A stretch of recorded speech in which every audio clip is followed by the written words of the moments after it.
पाटील बोलतायत आपल्या मराठा आंदोलनासंदर्भात ते पुढचं नियोजन करण्यासाठी लवकरात लवकर रुग्णालयातून डिस्चार्ज मिळावा अशी मागणी करतायत। दरम्यान एक महत्त्वाची बातमी समोर येते। मराठा समाजाच्या महिलांसंदर्भातील विधानावरून नवनाथ वाघमारेंनी माफी मागितलेली आहे। या घडीची मोठी अपडेट आपण पाहतोय। ओबीसी आंदोलक नवनाथ वाघमारेंनी अखेर माफी मागितलेली आहे। त्यांना उपरती झालेली आहे। आपल्या विधानावरून त्यांनी माफी मागितली आहे।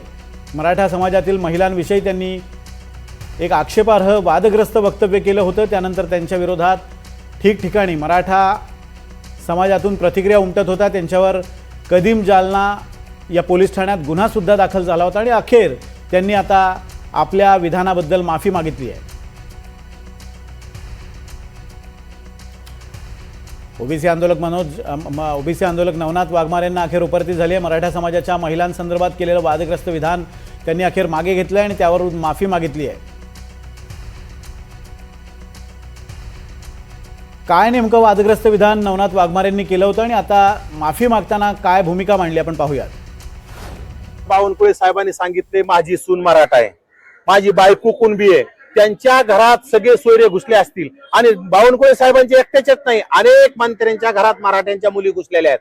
म्हणजे ओबीसींच्या मंत्र्यांचे गोंडस मुलं दिसले, ओबीसींच्या मंत्र्याचे सुंदर मुलं दिसले आणि पैसा दिसला की मराठ्यांच्या मुली ओबीसींच्या घरात घुसल्यात।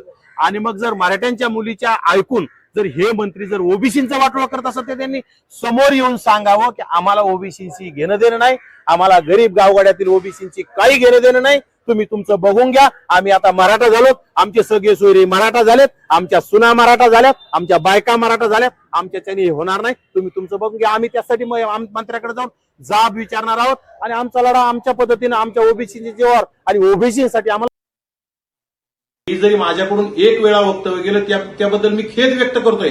माझ्या माता माऊल्यांचा अवमान होत असेल तर आम्ही कधी कानाला धरून माफी येणाऱ्या काळात मागू। परंतु गेल्या 3 वर्षापासून मनोज जरांगे आमच्या वंजारी समाजाला विषयी गलिच्छ भाषेत बोलले, आमच्या माळी समाजाविषयी बोलले, आमच्या धनगर समाजाविषयी बोलले, आमच्या राज्याचे प्रमुख मुख्यमंत्री महोदयांच्या कुटुंबाविषयी बोलले, ओबीसी उपसमितीचे अध्यक्ष चंद्रशेखर बावनकुळे यांच्याविषयी बोलले, उपमुख्यमंत्री एकनाथ शिंदे आणि मुख्यमंत्र्यांचे वडील काढण्याची भाषा केली। मग त्यावेळी मनोज जरांगेला आपण कधी जाब विचारणार आहात, मनोज जरांगेकडून कधी माफी मागणार आहात, हा सुद्धा माझा राज्यातील ट्रोलर्स, मनोज जरांगे समर्थक आणि विशेषतः राज्यातील माझ्या भगिनी शिवकन्या, जेवढ्या महाराष्ट्रातल्या शिवकन्या आहेत जे मला प्रश्न विचारतात त्यांना माझा प्रश्न आहे।